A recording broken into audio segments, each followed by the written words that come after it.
하나님 말씀 보겠습니다. 에베소서 3장 1절에서 4절 말씀. 에베소서 3장 1절에서 4절 말씀. 우리 같이 한 목소리를 읽겠습니다. 1절에서 4절 시작. 이러므로 그리스도 예수의 일로 너희 이방인을 위하여 갇힌 자 된 나 바울이 말하거니와 너희를 위하여 내게 주신 하나님의 그 은혜의 경륜을 너희가 들었을 터이라. 곧 계시로 내게 비밀을 알게 하신 것은 내가 먼저 간단히 기록한 것 같으니 그것을 읽으면 내가 그리스도의 비밀을 깨달은 것을 너희가 알 수 있으리라. 아멘. 할렐루야.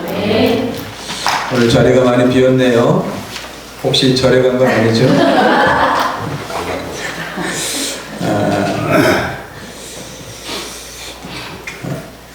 우리 거룩하고 복된 주일, 주님 앞에 우리가 하나님의 크신 은혜와 사랑을 더 깊이 깨닫는 시간 되길 원합니다. 우리는 이미 복된 자인 줄 믿습니다.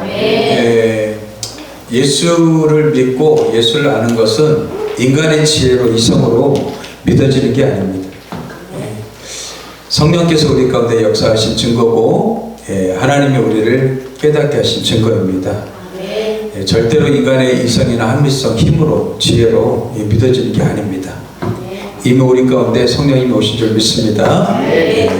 그 성령님을 더 인정해드리고 또 고백하고 그 성령님과 함께 동행하는 저와 여러분 되길 주로 축복합니다.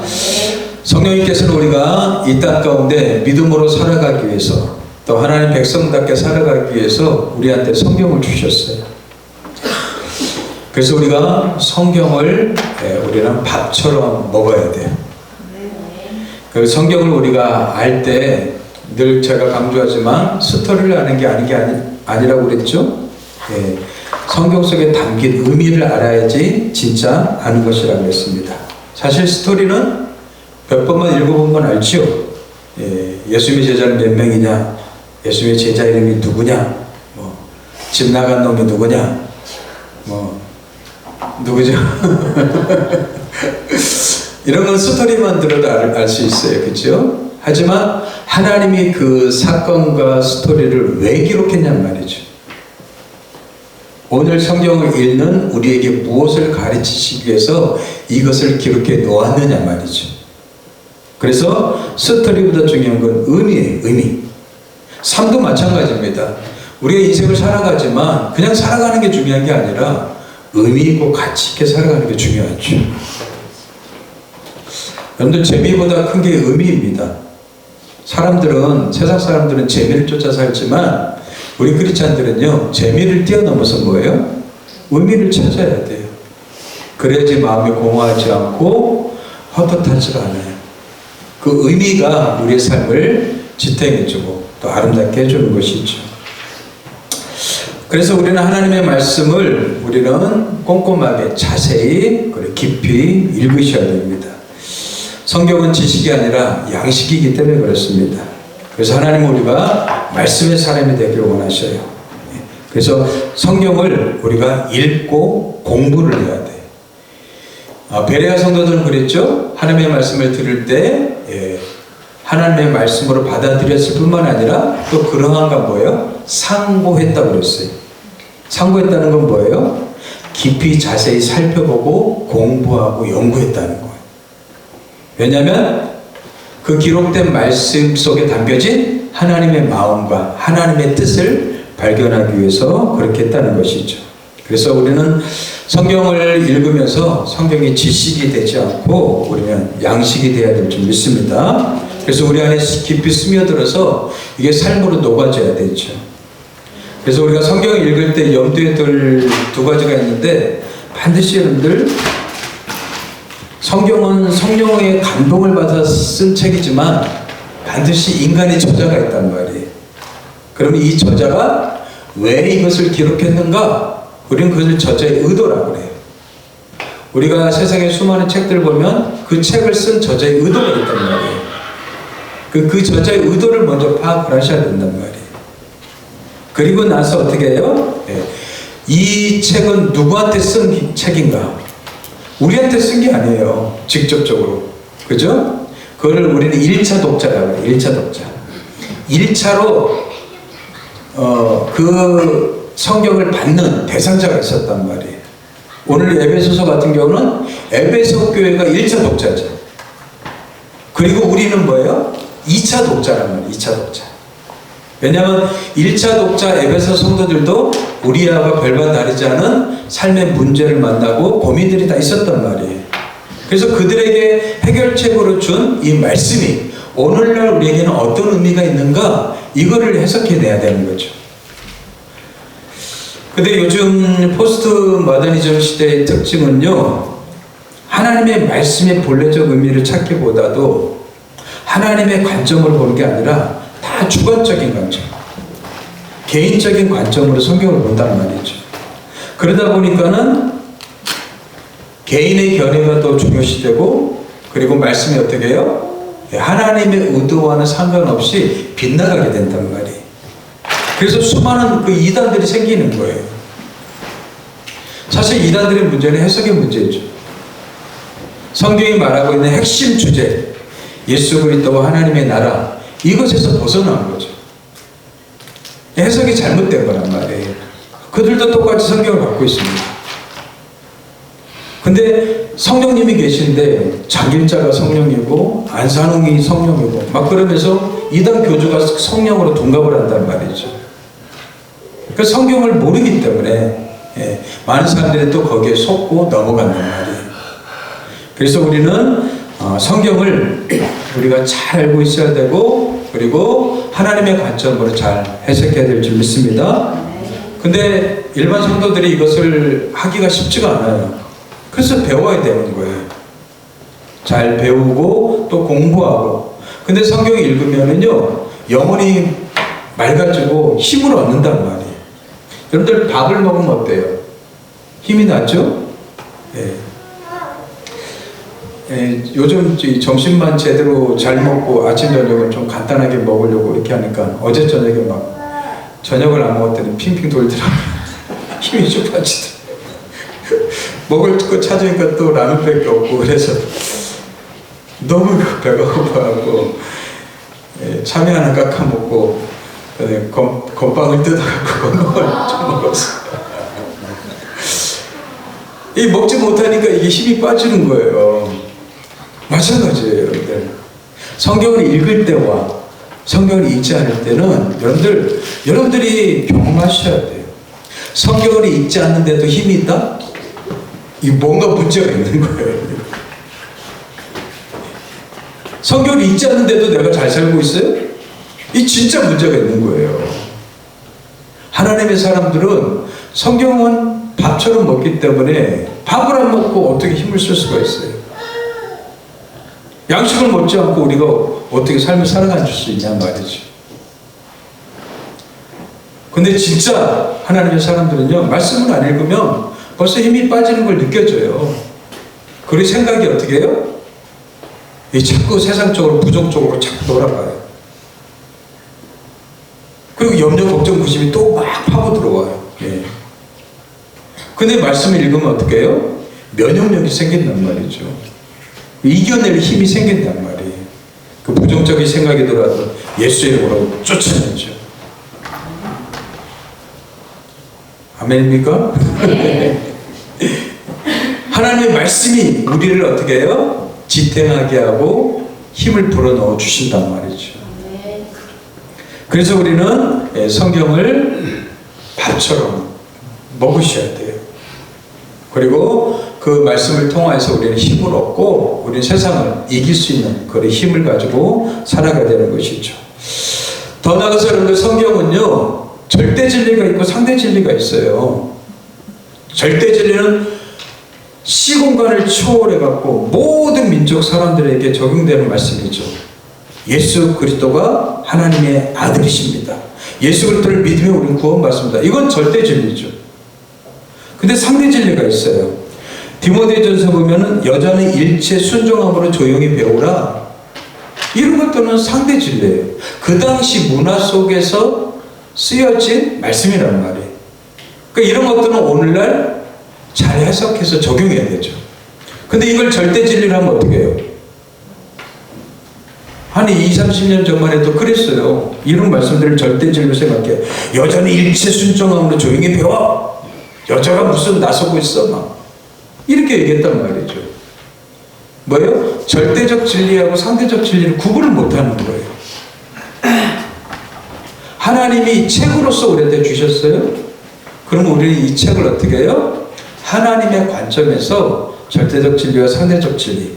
왜냐하면 이 성경은 2000년 전에 기록된 책이기 때문에 이 문화적 간극, 시간적 간극, 다양한 상황적 간극이 있단 말이에요. 그거를 우리가 잘 분별해서 말씀을 봐야 되죠. 그렇기 때문에 성경 우리가 공부해야 될 책이란 말이에요. 학교 공부 끝났으면 됐지 또 공부해? 이러는. 아니요, 우리 인생은요 평생 공부죠. 사실 평생 배워가는 것이죠. 그래서 여러분들 상대적 진리를 절대적 진리로 해석하게 되면은 이런 사람들이 율법주의에 빠지게 되는 것이죠.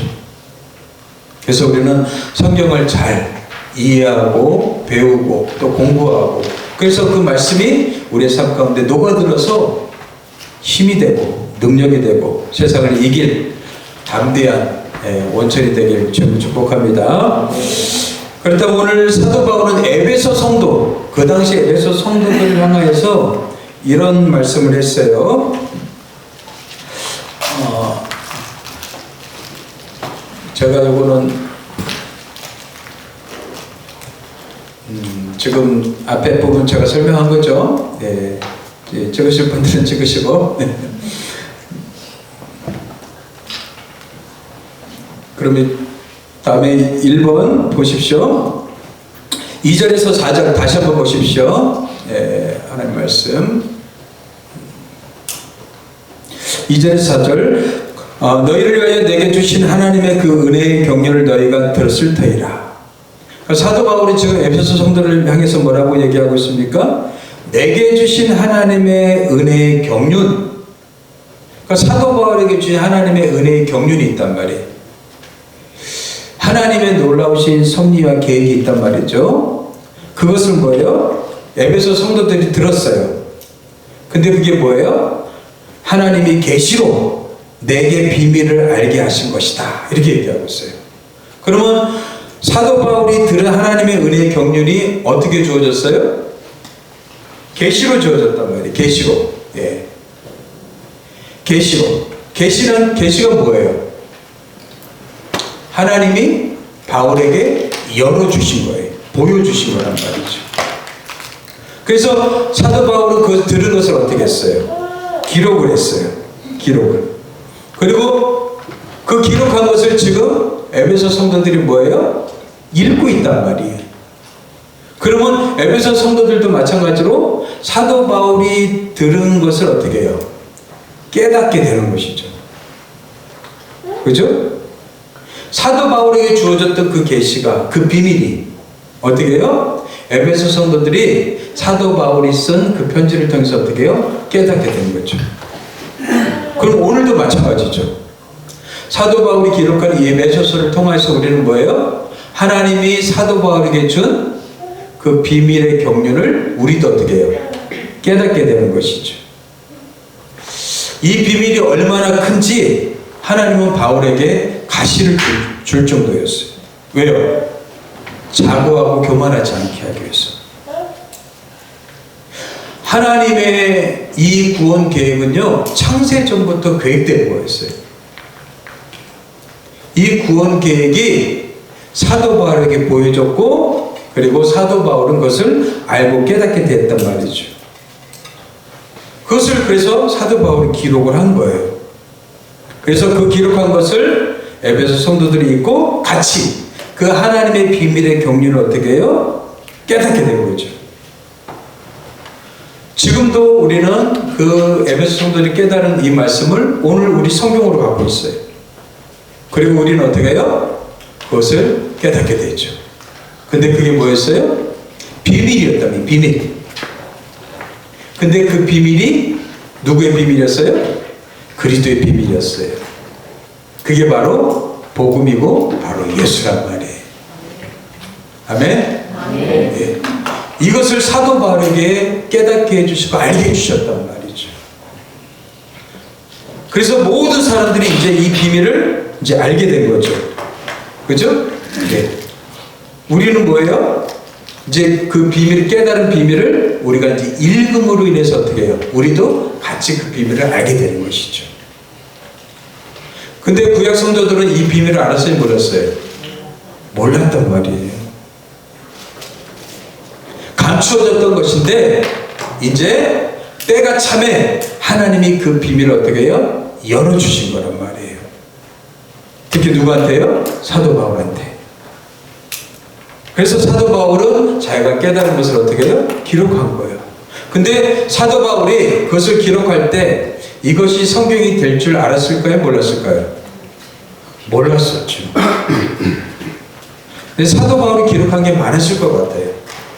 근데 하나님은 그 중에서 성경이 될 만한 것들을 따로 이렇게 분류시켜 놓고 그렇지 않은 거는 잊혀졌을지 모르겠어요. 하지만 우리가 알아야 될 하나님의 놀라운 비밀을 어떻게 해요? 지금 사도 바울을 통해서 13권이나 우리한테 남겨주셨단 말이에요. 그래서 우리는 사도 바울이 깨달은 그 비밀을 똑같이 어떻게 해요? 우리도 읽음으로 인해서 깨닫게 되는 것이죠. 그래서 여러분들 성경을 읽는 것이 얼마나 중요한지를 아셔야 된다는 거예요. 근데 많은 사람들의 문제는 뭡니까? 성경을 안 읽어요. 그냥 성경을 그냥 어려운 책으로 생각하고 신앙생활을 그냥 예배드린 것으로 끝나버린단 말이죠. 여러분들 성경을 꼭 읽으십시오. 네. 성경을 가까이 하십시오. 네. 양식처럼 드셔야 돼요. 그리고 여러분들 성경을 읽음으로 인해서 여러분들의 영혼이 어떻게 바뀌는지 경험해 보시란 말이에요. 근데 우리 크리스찬들이 대부분 많이 성경을 많이 안 읽어요. 어렵게 생각하고. 근데 여러분들 구약에도 마찬가지로 이렇게 읽음으로 인해서 깨달은 사람이 있었어요. 그 사람이 바로 다니엘입니다. 다니엘. 다니엘도요 성경을 읽고 깨달았어요. 그러면 다니엘이 어떤 성경을 읽었어요? 예레미야 선지자가 기록한 성경을 읽었단 말이에요. 여러분들 예레미야 선지자는 우리가 이스라엘 역사를 조금 알고 있죠. 북쪽과 남쪽으로 나눠졌다고 그랬죠. 북이스라엘은 BC 722년 전에 멸망했어요. 남유다는 BC 586년에 바벨론 제국에 멸망했죠. 그때 여러분들 남유다 바벨론 제국에게 멸망을 당할 때 그때 5명의 왕이 이렇게 바뀌게 되는데 마지막 그 시대 왕입니다. 총 남유다는 20명의 왕이 있었는데 마지막에 5명의 왕이 요시야, 여호아스, 여호야긴, 시드기야 이렇게 5명의 왕이 이어져요. 그때 요시야 왕 때 요시야 왕 13년에 예레미야가 부름받고 그리고 시드기야 때까지 활동했던 선지자입니다. 이때 남유다 자기 조국이 멸망해 가는 그 시점에서 하나님께 말씀을 듣고 기록했던 기록 선지자였어요. 40년간 사역하면서 5명의 왕을 섬기면서 하나님의 말씀을 대언하고 그들을 훈계하고 그 다음에 그들을 책망하기도 했어요. 근데 많은 사람들이 이 선지자의 말을 들었어요? 안 들었어요? 안 들었단 말이죠. 하나님의 말씀을 안 들었어요. 결국 그들은 어떻게 해요? 바벨론으로 포로로 잡혀가게 되죠. 예루살렘에서 여러분들 바벨론까지 포로로 잡혀가는 그 거리가요 약 1500km 정도 됩니다. 그럼 하루 여러분들 걸은 거리가 30km입니다.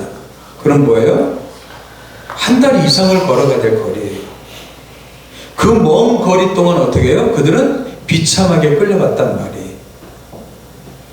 근데 이 포로로 잡혀가는 사람들에게 예레미야가 편지를 써서 준단 말이에요. 그들에게.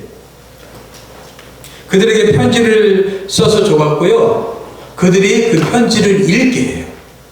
그 포로된 땅에서 하나님의 말씀을 읽음으로 인해서 그 어려운 시기를 잘 이기고 견디라는 것이죠. 그때 여러분들 1차 바벨론 침공이 여러분들 605년, BC 605년에 침공을 당하게 되는데, 그때 여러분들 다니엘이 그때 친구들과 함께 포로로 잡혀가게 됩니다. 그리고 나서 바벨론에서 이제 우리가 알다시피 왕궁에 들어가서 생활하게 됐죠. 근데 이 왕궁에 들어갔던 이 다니엘이 여러분들 예레미야 그 편지를 읽었단 말이에요. 그때 당시에도 여러분들 예레미야가 보내준 그 편지가 성경이 될 줄로 생각했을까요? 못했을까요? 못했단 말이죠.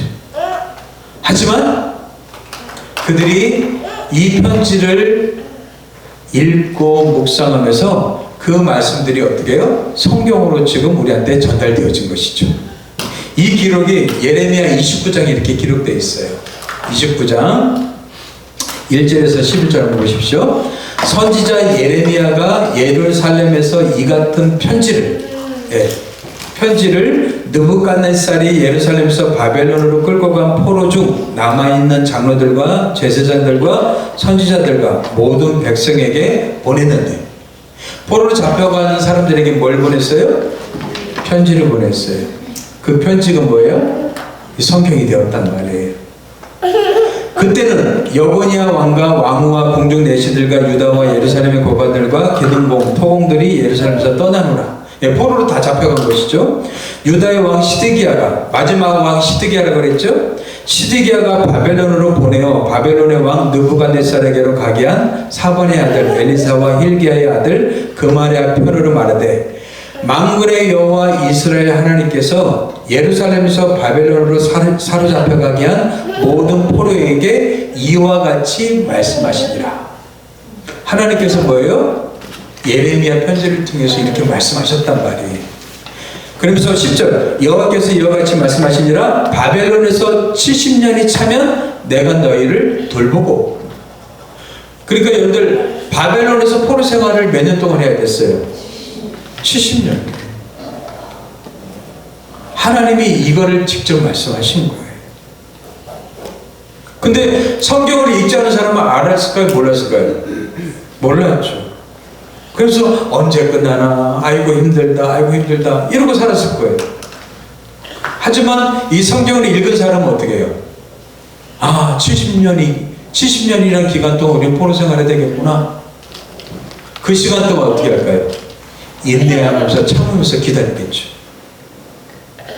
그죠? 마찬가지 않습니까? 예수님이 다시 오신다고 그랬어요. 죄짐하실 것을 아는 사람과 그렇지 못하는 사람은 다 삶이 다르겠죠. 다니엘은 예레미야가 보낸 이 편지를 읽음으로 인해서 어떻게 해요? 우리가 하나님 앞에 범죄한 그 시간을 통해서 우리는 바벨론의 포로로 잡히게 됐는데, 그 시간이 인내의 시간, 고통의 시간이구나.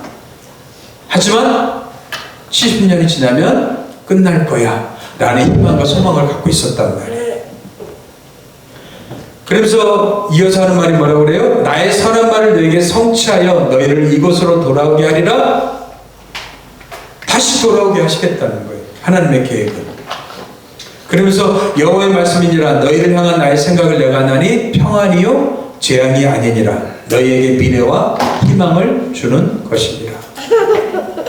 하나님을 반역하고 우상 숭배하고 그다음 하나님을 떠났던 그 삶에 대한 대가를 그들은 70년 지난 기간 통해서 보내게 되는 것이죠. 그럼에도 불구하고 하나님 뭐예요? 그들을 포기하지 않으셨다. 여러분들, 하나님의 사랑은 우리의 배반보다 크신 줄 믿습니다. 하나님의 사랑은 우리의 실패와 우리의 부족함보다 크신 줄 믿습니다. 하나님은 우리를 다시 일으키시길 원하십니다. 다시 희망을 불어넣어 주길 원하십니다. 다니엘은 이 하나님의 비밀을 어떻게 해요? 성경을 읽음으로 인해서 깨달은 거예요. 그리고 그 소망 가운데 어떻게 해요?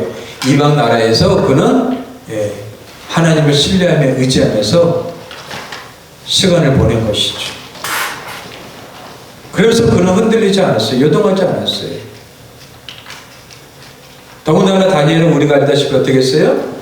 이방 나라에서 총리까지 올라갈 정도로 왕한테 신임을 받고 살았던 사람 아닙니까? 성경에서 여러분들 흠이 없는 사람들이 몇 명 있죠. 흠을 찾아볼 수 없는 사람들이요. 그 중에 한 사람이 다니엘이잖아요. 평생을 하나님 앞에서 어떻게 해요? 신실하게 성실하게 살았단 말이죠. 어떻게 이렇게 살았을 거예요? 하나님의 말씀을 깊이 깨닫고 하나님을 만남으로 인해서 이런 삶을 살게 된 것이죠. 다니엘은 기도의 사람이기도 하지만 말씀의 사람이었습니다. 그래서 우리는 우리 믿음의 선배들이 쓴 책과 기록들, 이런 것들 읽음을 통해서 우리는 어떻게 해요? 도전받고 감동받고 은혜를 받게 되는 것이죠. 그래서 우리가 성경을 읽는 거예요. 우리 믿음의 선배들은 어떻게 신앙생활을 했는가? 우리 믿음의 선배들은 어렵고 힘들 때 어떻게 그것을 극복했는가? 우리 믿음의 선배들은 이런 고난의 과정 가운데 어떻게 하나님을 붙들고 믿음 안에 살았는가? 우리가 이것을 배우는 것이죠. 또 실패했을 때, 넘어졌을 때, 하나님을 떠났을 때 그들은 어떻게 하나님께 다시 돌아왔는가? 이런 과정을 통해서 어떻게 해요? 우리도 그것을 배우는 것이죠. 그래서 여러분들 우리는 하나님의 말씀을 읽어야 돼요. 예레미야도 지금 사도 바울처럼 똑같이 하나님으로부터 계시를 받았어요. 그리고 그것을 기록했단 말이죠. 그리고 어떻게 해요? 다니엘이 읽었어요.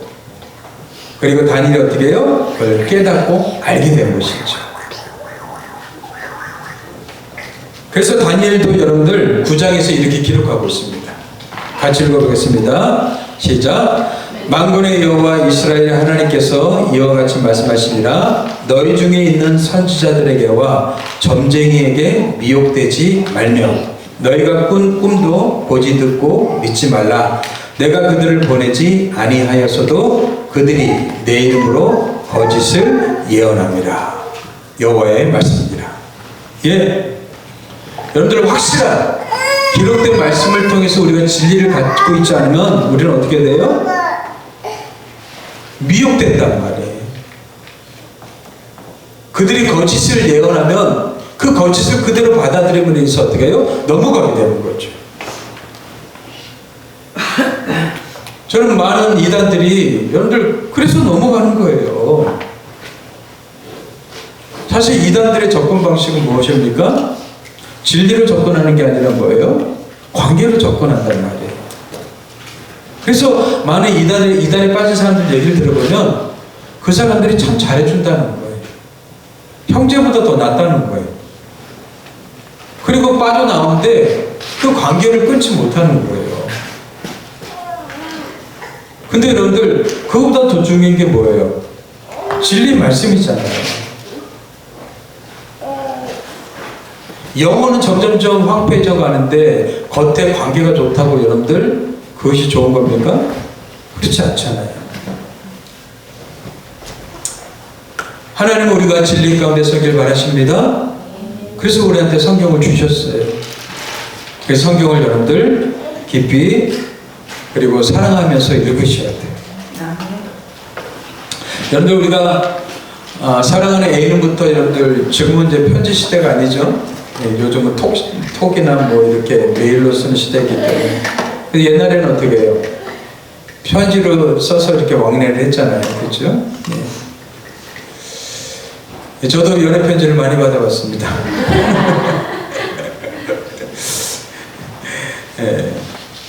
한여인뿐만 아니라 그 집에 지금 이렇게 쌓았는데 집사람이 보관하라고 해서 그냥 갖고 있어요.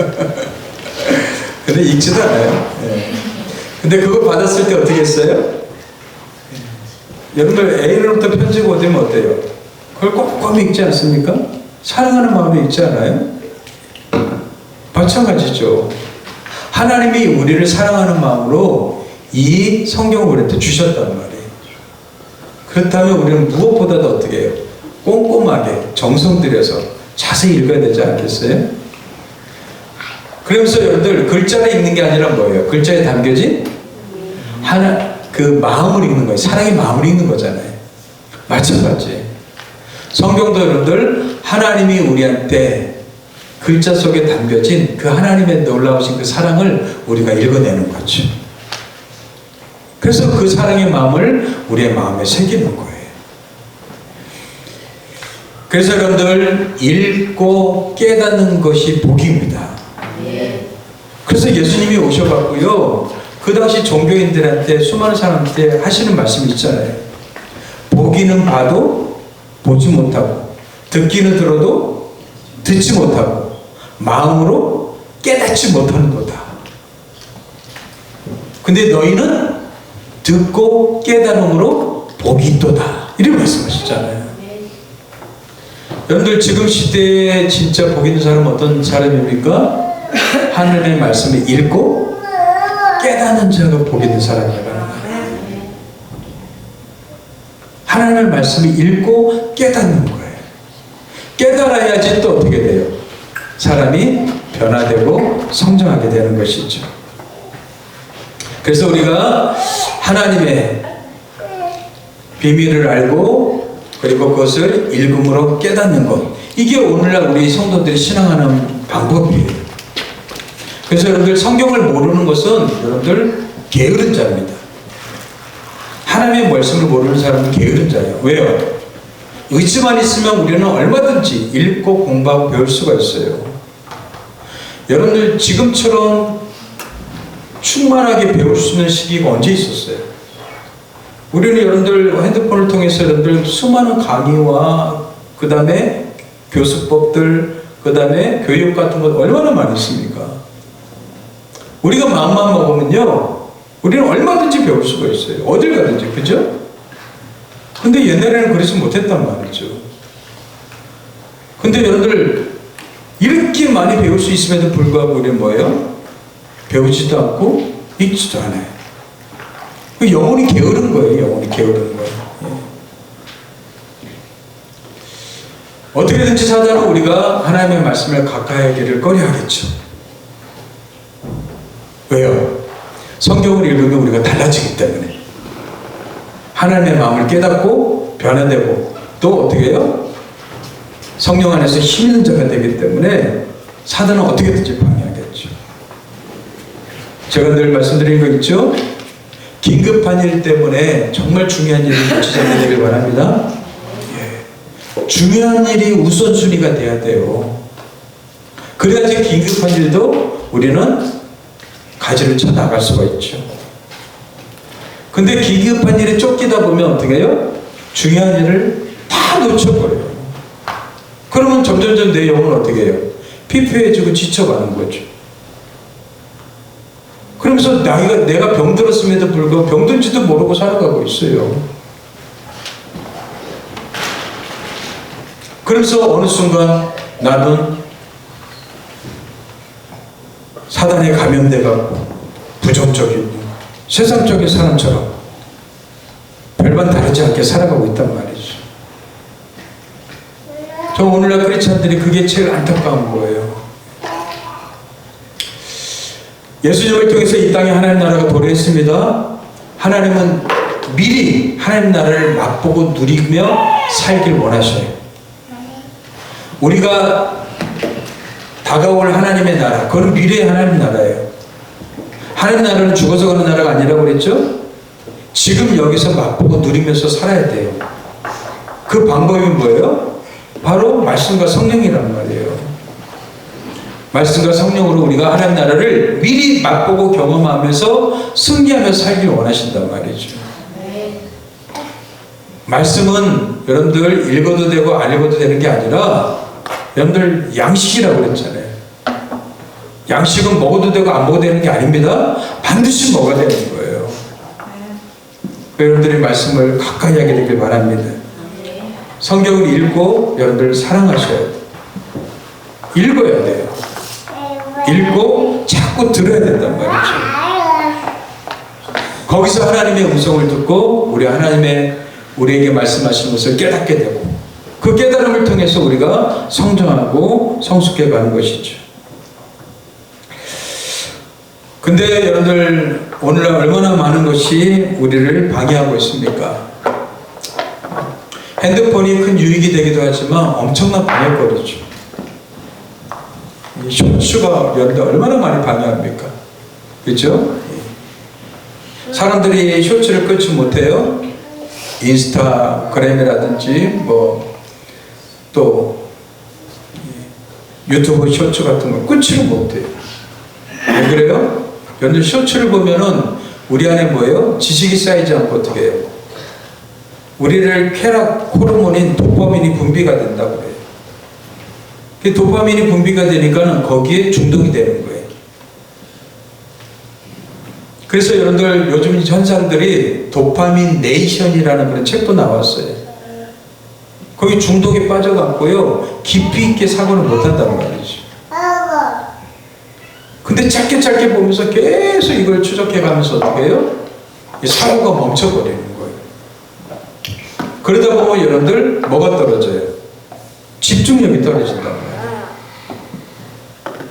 쇼츠를 보면 여러분들 집중력 생기는 것처럼 절대 안 생깁니다. 지금처럼 여러분들 집중하기 어려운 시대가 없어요. 그 집중력 떨어지니까 여러분들 책을 읽을 수 있어요? 없어요? 없어요. 성경은요 집중력 없이는 절대 읽혀지지 않습니다. 근데 여러분들 이런 쇼츠에 빠지게 되면 집중력이 다 떨어져 버려요. 예. 그러니까 책을 읽으려면은 막 생각이 잡생각이 떠오르니까는 그 성경 안에 깊이 빠져들 수가 없는 것이죠.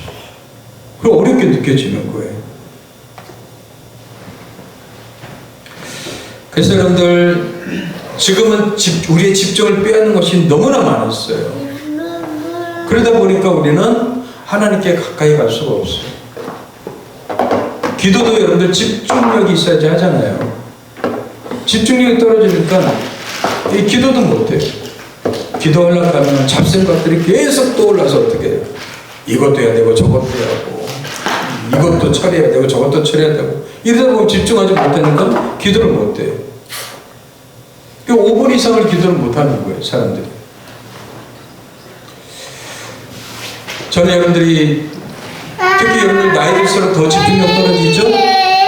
예. 그래서 여러분들 책을 가까이 하셔야 돼요. 책을 가까이 하면 여러분들 우리의 신경회로가 이게 떨어져 있다가 이어지기 때문에 머리가 아픈 그런 증상들이 나타나요. 신경회로가 서로 연결된다고 그러죠? 예, 이게 연결되면서 어떻게 해요? 머리가 좋아지는 거거든요. 근데 책을 읽어야지 이게 생긴단 말이에요. 근데 여러분들 뇌과학자들이 발견한 것은 놀라운 사실은 나이가 들어서도 신경이 연결된다는 거예요. 공부하면. 젊었을 때만 연결되는 게 아니라 초창기 때 뇌과학은요 젊었을 때만 이게 발달되고 어느 순간 멈춘다고 생각했어요. 근데 지금 뇌과학자들은 그렇지 않아요. 나이가 들어서도 어떻게 해요? 공부하고 책을 읽고 하면 이것이 다 연결된다는 것이죠. 이게 많이 연결되지 않으니까 머리가 아픈 거예요. 읽어도 잘 모르겠는 거예요. 여러분들 죽을 때까지 제일 고상한 취미가 뭔지 아세요? 예, 독서하는 거예요. 책 읽는 거예요. 제 소원은 여러분들 죽어가면서 책 읽으면서 죽어가는 거예요. 성경을 펼쳐놓고 그러면서 공부를 포기하지 않게 되길 바랍니다. 예. 좀 우리가 좀 하나님의 백성답게 자녀답게 고상하게 살아야 되지 않겠어요? 그죠? 세상 살면서 막 허덕이면서 살면서 끝나면 너무 억울하잖아요. 하나님의 자녀답게 좀 멋있게 이렇게 좀 살았으면 좋겠어요. 그래서 여러분들 우리가 깊이 읽어야지만, 집중력 있게 읽어야지만 그걸 깨닫게 된단 말이에요. 여러분들, 에디오피아 내시가 예루살렘에 올라왔다가 다시 고국으로 돌아가게 됐죠. 에디오피아 내시는 뭐예요? 신체적 결함 있는 사람이에요. 하나님을 만나러 에디오피아에서 예루살렘까지 올라오면은 여러분들 한 달 정도 걸리는 거리입니다. 하나님을 만나기 위해서 그 먼 거리를 찾아왔단 말이에요. 근데 성전에 들어갈 수 있어요, 없어요? 신체적 결함 있는 사람은 절대 들어갈 수 없어요. 그러니까 그 성전 주변에서 맴돌다가 다시 거꾸로 내려갔어요. 여러분들 얼마나 마음이 힘들겠어요, 그죠? 그런데도 이 에디오피아 내시는요, 가면서요 성경을 읽어요. 근데 그 뜻을 알아요, 몰라요? 잘 모른단 말이죠. 근데요, 이렇게 성경을 사랑하잖아요. 하나님이요, 그 당시 사마리아에 엄청난 부흥이 일어났단 말이에요. 그때 활동했던 그 집사님이 빌립 집사님이시오. 전 여러분들이 빌립 집사님이 되었으면 좋겠습니다. 이제 우리 공동체 좀 부흥시킵시다. 이제 우리 한영호를 전도하고 한영호를 품고 기도해야 될 줄 믿습니다. 예. 우리 공동체가 조금 다시 도약했으면 좋겠어요. 예. 이 빌립 집사님을 통하여서 여러분들 수많은 사람들이 막 예수 믿고 주께로 돌아왔단 말이에요. 근데 갑자기 성령께서 빌립 집사님한테 얘기한단 말이에요. 광야로 가라는 거예요. 광야로. 그게 쉬운 일입니까? 아니죠. 지금 엄청나게 부흥하고 있는데 아무도 없는 광야로 가라는 거예요. 근데 빌립 집사님은 성령님께 순종하는 법을 배웠어요. 그리고 모든 사역을 다 내려놓고 광야로 간 거예요. 가다 보니까 어떻게 해요? 한 일행이 그냥 행차해서 가고 있는데 가까이 다가 보니까는 한 사람이 마차에서 성경을 읽고 있단 말이에요. 그래서 빌립 집사가 묻는 거죠. 뭐라고 물어요? 내가 읽는 것을 깨닫느냐? 이 말이죠. 네가 읽는 것을 깨닫느냐? 여러분들, 읽는 것이 정도가 아니라 뭐예요? 읽은 것을 깨닫는 게 중요한 거죠. 근데 뭐라고 얘기해요? 지도해 주는 사람이 없으니 어찌 깨달을 수 있느냐? 지도해 주는 사람이 없으니까. 그래서 어떻게 해요? 빌립이 어떻게 해요? 그것을 읽는 것을 설명을 해주죠. 설명을 해줘. 이게 설교예요, 설교예요. 여러분, 설교는 이 강단에서 하는 게 설교, 이게 전부입니까?